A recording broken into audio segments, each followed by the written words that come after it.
Dice. I'm sure you saw the title and thumbnail of this video. I'm going to be beating this game with dice, but how does that work? Well, basically, there are a lot of options in Dark Souls 2. I'm going to be using dice to describe them. For one example, life gems. They're used to kind of cheese the healing mechanic of Dark Souls 2. Here, I'm going to be starting with 99, going into Journey 3, and I cannot buy more till I beat a boss. And when I beat a boss, I'll roll 1d20 for how many life gems I can buy. 19 through 2, that's how many I buy. But if I roll a 20, I double how many I have saved up. And if I roll a 1, every other life gem from previous bosses gets wiped. So, it adds a little stakes to it. I also rolled the dice to see if I should be going for the Aldia ending or for just a regular throne ending. And so I rolled a d20. If it was 10 and above, I would do the Aldia ending. If it was below, I would be doing the regular. Now, sadly, I'm not fancy, and I don't know how to do an animation. So, you're just going to have to take my word that that's what I did. I rolled it, and I'm doing just a regular ending. And then the next thing that I decided was, what I decided I would make it a little more fun. Instead of just doing the a few rottens and then doing that, I decided to add a which boss should I kill specifically. I took a d4 and rolled it, and it landed on 2, which I had marked down for the Duke's Dear Freya. So far, that's kind of just what you need to know. I'll go over more dice rolls as we go on. But right now, we have a hit list. And all that list pertains is the Duke's dear little spidery friend. I gotta say, that was probably a lot. But, it's a lot to talk through. But either way, all you need to know, if you haven't been following along, is we're gonna kill a spider and scorpion. I also decided for this run, I'm gonna use some weapons I've never used before. And when looking online, I realized nobody uses spears. Mesmir used spears. Ornstein uses spears. Nameless King, sword spears. But I decided I want to use them because nobody uses them. If there's like a challenge run with them, let me know. Because I didn't know of any. I kind of cheesed Najka there with that wooden tree. I've never done that before, but I thought that was just so funny to do. But either way, she went down pretty easily. Had a weird soul spear glitch there, but just kept going. And for those who have never played this game on New Game Plus before, the Duke's Dear Freya actually gives you a little surprise visit. If I remember correctly, she's only up here for like a minute or two. But any damage you do here actually goes on to the boss for when you go and fight her for real. So there's a big want to do a lot of damage, but yeah, just I kept messing up my dodges. Then we had to take care of the congregation. You know how they are, just kind of standing there. Not too hard to take care of. The only real hard part was that the guys on the floor were a little hard to hit, but I feel like that's the usual. I always take care of the big group first, and then I go for Big Man himself. Now, then it comes time for the spider. For those unfamiliar, there will be tiny spiders in the arena, but if you bring a torch, they don't bother you. And I'm quite familiar with the strat for it. You go over to one head, it shoots a laser. You go to the other head, you hit it a good bit. And at this point, I'm quite surprised by this spear. It's one you can get from the blacksmith, so pretty early on. And it's not game-breakingly broken, but it definitely is not bad. It was just a lot of strafing, and down goes the spider. I grabbed its great soul, because I was unsure what my plan was. Because I know I don't have to do the Aldia ending, but should I still go for the 4 Lord Souls, or not? I decided I'm going to pop a bunch of souls, and see what I'm at. I also saw I had 5 saved up bonfire aesthetics, and I thought, well, if I'm not doing Aldia, I don't want to go into the fire keep, and I also really don't want to fight the Lost Sinner, because they're just such a pain, especially with the 2 people that pop into their arena. So I was like, alright, I'm gonna go do the Rotten Skip, everyone's favorite thing. But I also decided I was gonna show off the leveling. So basically, I don't need to level health, which means there's 8 stats I need to level. Perfect for a D8. So every single level, I just rolled 1d8, and going from endurance as 1 to faith and 8, whatever I rolled is what I leveled. I'm not going to show every level up every single time. I just wanted to show you I did it. And also, it kind of didn't really matter for most of this run. Except for one weapon I'll show you later had some magic scaling, so getting a little intelligence did kind of help. But then it's on to the Royal Rat Vanguard.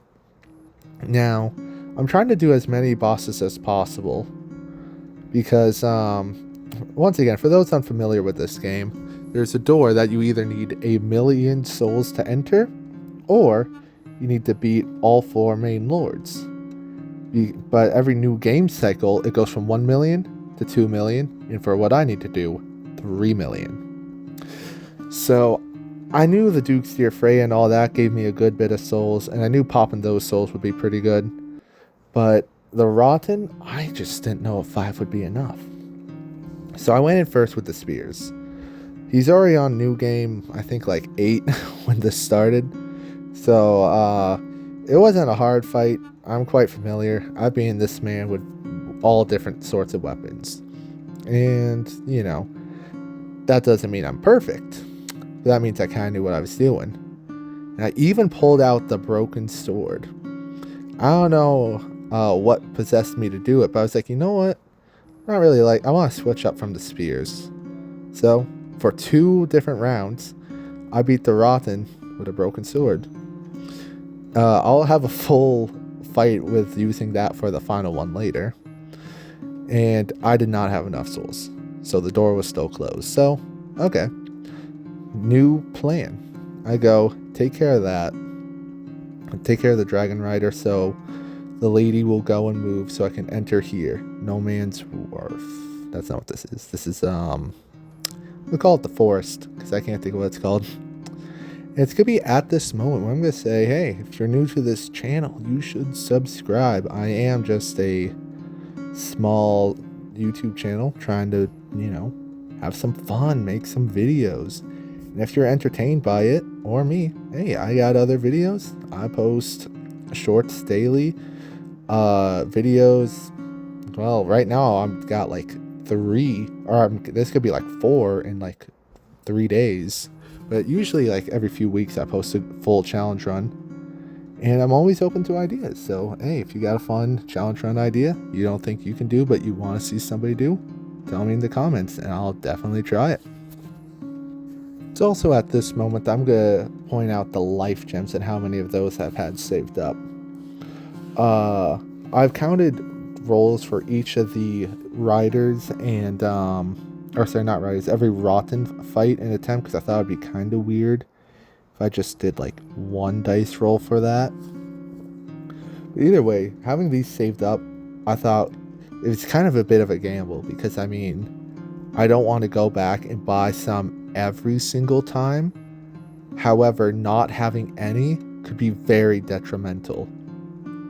I mean, like, if I lose them all with a 1, then that's bad. But also, it's so boring to have to go and do it and buy some. So I went ahead and just bought a few. After all, from all the Rotten attempts, I had 55 saved up. But anyways, right here, I'm using the Crescent Axe. I had never used this weapon before. The only time I ever really used a halberd was in Dark Souls 1 when I found one.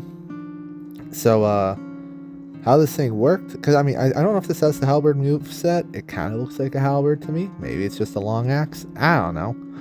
But it was fun. Spin to win. And I knew it would be perfect for these guys, because after all, they're a big group of people. I had enough Twinkling Titanite to get it to, I think I got it to +4. So, you know, it's not maxed out, but it's doing some pretty solid damage. especially in the wide arc of it, is great for these guys, except it started breaking. However, I was smart enough to, when I did the broken sword, when I fought the Rotten, I had two, a plus 10 one and a plus 8 one. So I had the plus 8 one still equipped, and when I thinned out the horde, I switched to the 2 spears for the final guy. But anyways, then I went off, because I still needed some souls. So I went after this guy. I had no idea that you could get knocked out of the animation, but because you still watch it go through the door. That was weird. But after I beat him, I went back to here because I completely forgot to do it, and bought myself, what do you call them? One of the bonfire aesthetics. And with all of that, that means I'm able to do one more attempt on the man himself, the Rotten. And here's what I'm going to show you. This, I think this, 11 or 12, I don't fully remember, how to broken sword big man. Or actually why I did it's probably a better explanation. With the spears, I only had time for one hit. That would get me about 600 damage. I think it was 645.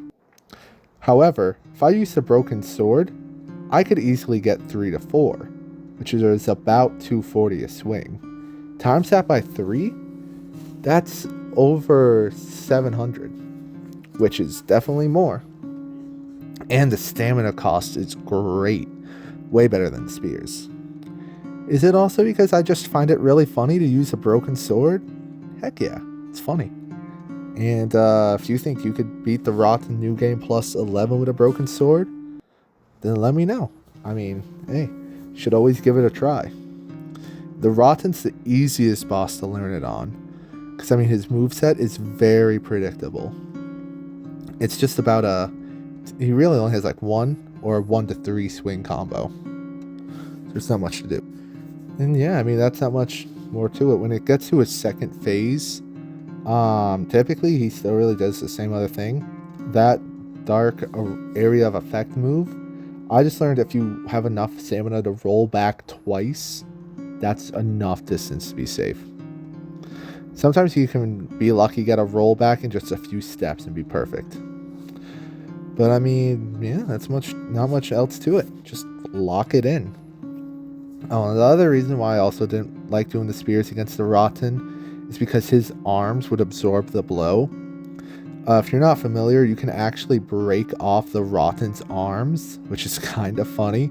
It's really helpful because it means he can't do full damage. You'll still be hit by the nub, which does a minuscule damage, but it's still damage, But with the sword, even if you hit the arm, it still counts for the full damage.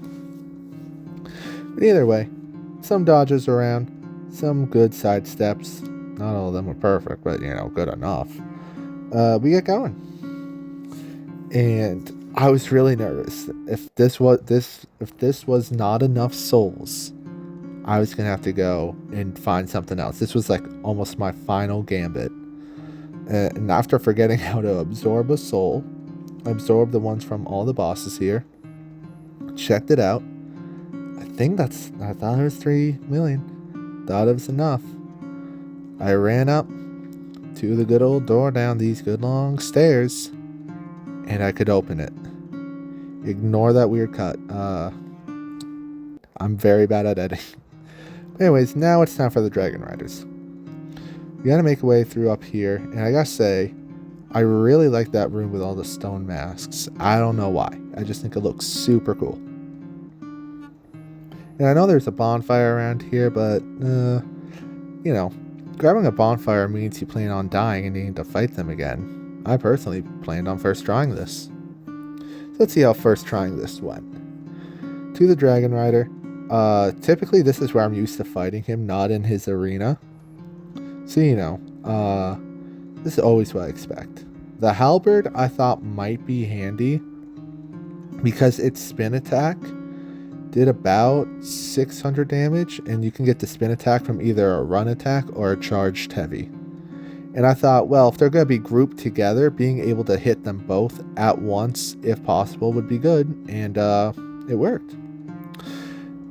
Now this could be the life gems. I haven't talked about them because I forgot to give myself time in between boss fights with when I recorded. I rolled a 0. So that means I'm back to square one with all my savings. Luckily, the Looking Glass Knight was no challenge.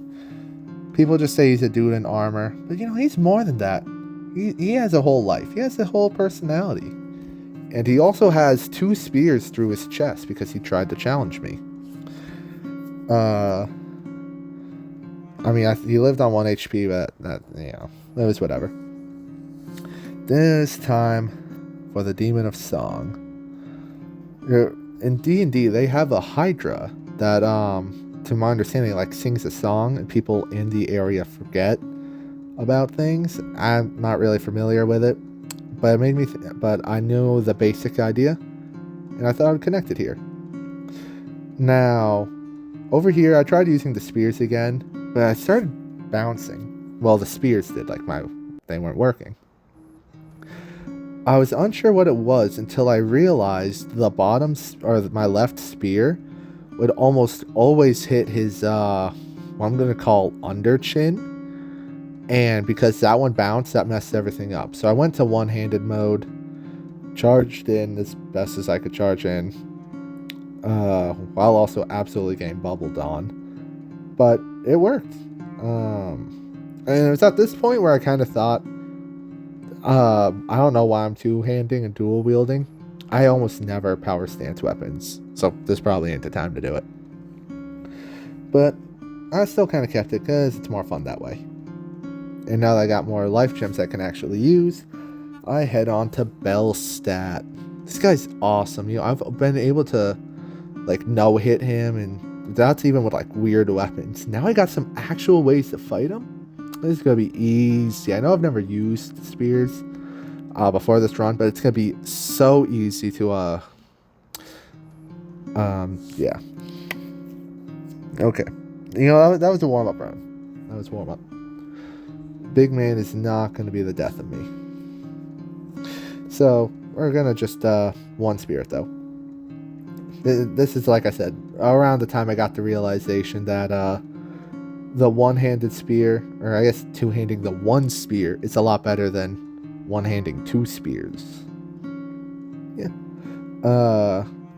When he got to this mode, he gets a good defensive boost, which again, kind of why I've been putting on lightning paper. I haven't really talked about it, but having lightning paper is great because it easily makes up the damage difference.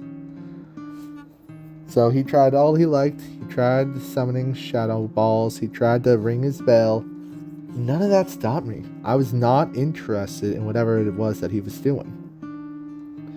Thanks to my new supply of life gems, my new supply of one weapon, just took some strafing, dodging the bell, keeping it going. The big thing for Bellstat is his behind move. When he swings it really far behind him, it still has a pretty big hitbox, which is pretty annoying. That's what got my first death after all. So maybe it's annoying or maybe I'm just salty. I don't know. Same thing, really. But either way, he went down and I went over to meet our good old friend Vendrick. He likes to party. And grabbed his ring. What that ring's for, I don't know. But we just keep going. And this is where we go to my actual least favorite bosses in this game. Because it's my least favorite bosses, let's try a new weapon. This hammer, I think it's called the Archdrake hammer. I think that's what it was. I thought it was kind of funny because it's a hammer, but we're using the pointy end and not the hammer end. Because, why not?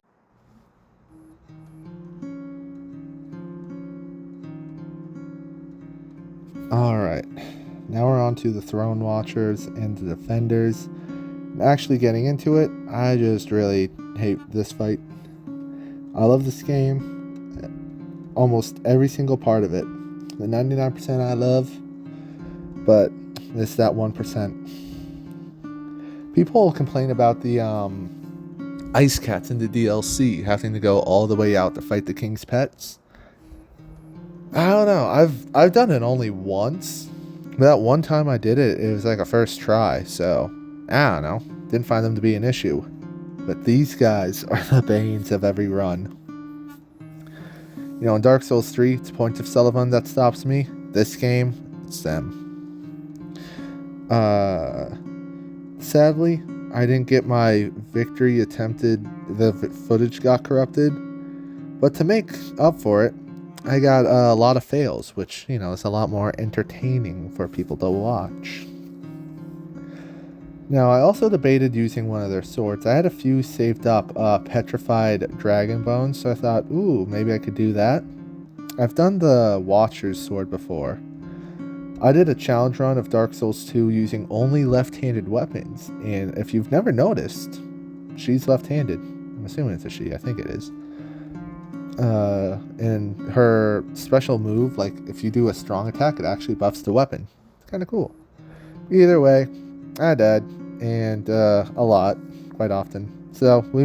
But I eventually did win, and moved on to the Guardian Dragon. Now this hammer was really good, because even if I missed the feet, it's an overhead swing, so it typically caught the legs. So no matter where it ran, I was nailing it with a shot. It moved all around, you know, clung to the cage, flew up and down. But this hammer is actually really good. It puts out 200 to 300-ish damage per swing. And it's decently fast, too, for a weapon of its size. Usually I'm more of a sword guy, which you will see that later more. But I was definitely enjoying this. So, I chased it around from side to side. I debated buffing it with some lightning paper, but I ended up not doing that. Instead, went for a few risky hits instead of healing. And ran up and got the Ashen Mist Heart, so I can go into the memory of the Giant Lord. Giant Lord's really no issue. Kind of like the dragon, this thing's got a lot of spin range, so it's pretty good. I also should have mentioned I didn't use the spears for this because they're like a straightforward attack and don't really have any arc. And I feel like because you're hitting such a small target, you don't want a precise hit. You want a good range to either A, hit 2 feet at once if you're lucky, or B, if you're slightly off, you know, kind of clip it at an angle. So you know how the dance goes. You get in close. He does a swing for you get hit by something, you don't even know what. Pop a few life gems, pop a few ankles, do a risky, greedy last few hits when you definitely could have died, and then move on to the last boss. Now, when I'm on my way to the last boss, I always like to talk about the run as a whole. And in total, I really like this run. It was a fun idea. I just think, maybe I should do it on a regular new character instead of New Game Plus, because that kind of ruins the level up system and everything's a lot harder. But either way, I had a really lot of fun. If you guys have never tried either Dungeons and Dragons or anything, I definitely recommend it because it's so fun. You do need a group to do it, but just the way you can get into it's so great. And speaking of great, here's my greatsword. This I got from the Archdragon Peak, yeah, I think that's what they call it. But anyways, one of those giant stone soldiers, they drop all their weapons. Well, not when you beat them, but you know, you can get them all. When I first played this game and went to do the DLC, I was a magic build, which wasn't really good. So I switched weapon types to use the Drake stone sword, and it was like the regular one. And when I was running up, I got the greatsword variant. And well, as someone who's a fan of the greatsword and the weapon type in general, you know, I had to use it. And just like the name implies, this weapon's actually really good. About 600 to 700 a swing. I mean, I know that's the heavy attacks, but still. It took a few dodges. Gotta get my ins and outs. I knew she was gonna do the more death things, which kind of sucks. They're quite annoying to deal with. But you know, just gotta weave. Unlike Mike Tyson over here, I know how to dodge, weave, and get hits in. So yeah, there's not much in the Chandra other than the curse, which definitely was not at all annoying. You know, I love to be cursed. That's why I stayed in it for so long.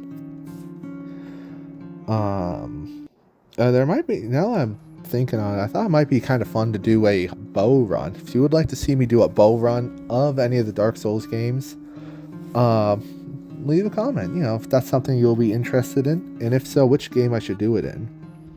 Because I know if I do a new game, one with hers, I could do a lightning bow, and that's kind of fun. Anyways, that's it.